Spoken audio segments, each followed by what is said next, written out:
శ్రామిక అభివృద్ధి, పేదల కోసం పోరాటాలు, పార్టీ బలోపేతం తన ముందున్న అతిపెద్ద సవాళ్లు అన్నారు సిపిఎం రాష్ట్ర నూతన కార్యదర్శి జాన్ వెస్లీ.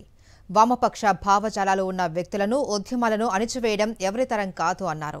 ఒకరిద్దరిని అరెస్టు చేయడం, చంపడంతో ఉద్యమాలు ఆగవు అన్నారు. ఇటు రాష్ట్రంలో అటు కేంద్రంలో ప్రజా వ్యతిరేక నిర్ణయాలపై పోరాటం చేస్తామంటున్న సిపిఎం కొత్త కార్యదర్శి జాన్ వెస్లీతో మా ప్రతినిధి శేఖర్ ఫేస్ టు ఫేస్.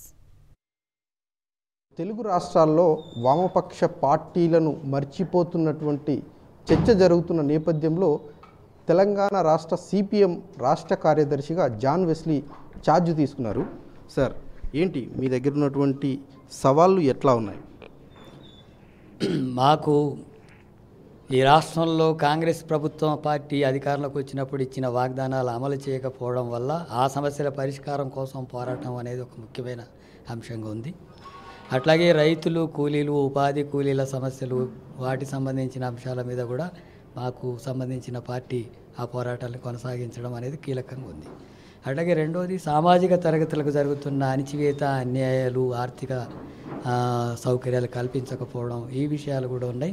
అందుకని సామాజిక ఆర్థిక అసమానతలకు వ్యతిరేకంగా, దోపిడీకి వ్యతిరేకంగా పోరాటమే మా ప్రధానమైనటువంటి అంశంగా ఉండబోతుంది. ప్రజా వ్యతిరేక అంశాల మీద పోరాటం చేయడం ఒక ఎత్తు అయితే, పార్టీని బలోపేతం చేయడము మరొక పరీక్ష అన్నది అందరూ చర్చించుకుంటున్నటువంటి అంశం.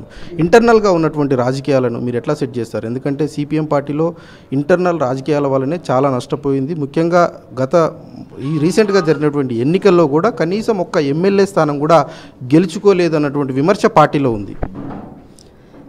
పోయిన ఎన్నికల్లో మేము సొంతగా పోటీ చేసి ఎమ్మెల్యే అటువంటిది గెలవలేదనేది వాస్తవం.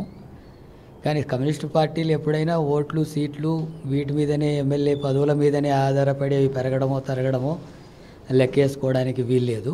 మేము బలంగా ఉన్న సందర్భాల్లో ఎక్కువ సీట్లు ఉన్నప్పుడు పోరాటాలు జరిగినాయి. ఇప్పుడు తక్కువ సీట్లు లేకపోయినప్పుడు కూడా ప్రజల తరఫున పోరాటాలు జరుగుతున్నాయి.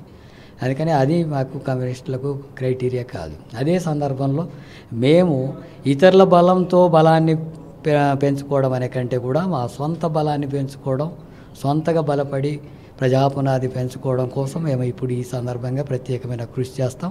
అట్లా ఒక ప్రత్యామ్నాయ శక్తిగా ఎదగడానికి మా ప్రయత్నం అంతా ఉంటుంది. కమ్యూనిస్టు భావజాలాలు ఉన్నటువంటి వారినందరినీ కూడా అణిచివేస్తాము, కమ్యూనిస్టు భావజాలాలు ఉన్నటువంటి అంశాలు ఏవైతే ఉన్నాయో వాటిని కూడా పూర్తిగా మట్టి పట్టిస్తామంటూ కేంద్ర రాష్ట్ర ప్రభుత్వాలు కొన్ని బహిరంగంగా చెప్తా ఉన్నారు, కొంతమంది ఇంటర్నల్గా చెప్తున్నటువంటి పరిస్థితులు. ఇట్లాంటి సందర్భాల్లో వాటన్నిటికీ ఎదురించే విధంగా మీరు ఎట్లా ముందుకు వెళ్తారు?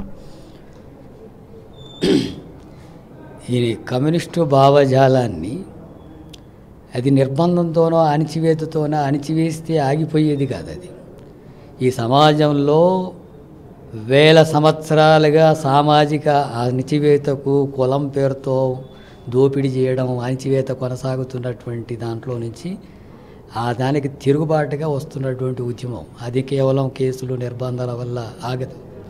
అట్లాగే అనేక స్వాతంత్రం వచ్చిన తర్వాత, రాజ్యాంగం అమల్లోకి వచ్చిన తర్వాత కూడా ఇప్పటికీ కార్మికులు, కూలీలను, ఉపాధి కూలీలను దోపిడీ చేసేటటువంటి వైద్యం కొనసాగిస్తూ కార్పొరేట్ సంస్థలు, పెట్టుబడిదారుల సంపదనే పెరుగుతూ ఉంది. ఈ వైరుధ్యం పెరుగుతూ ఉంది. తప్పకుండా ఈ వైరుధ్యం అనేది ఘర్షణ సృష్టిస్తుంది, ప్రజల తిరుగుబాటుకు అవకాశం వస్తుంది. ఆ చైతన్యవంతం కలిగించడానికే మా ప్రయత్నం చేస్తున్నాం.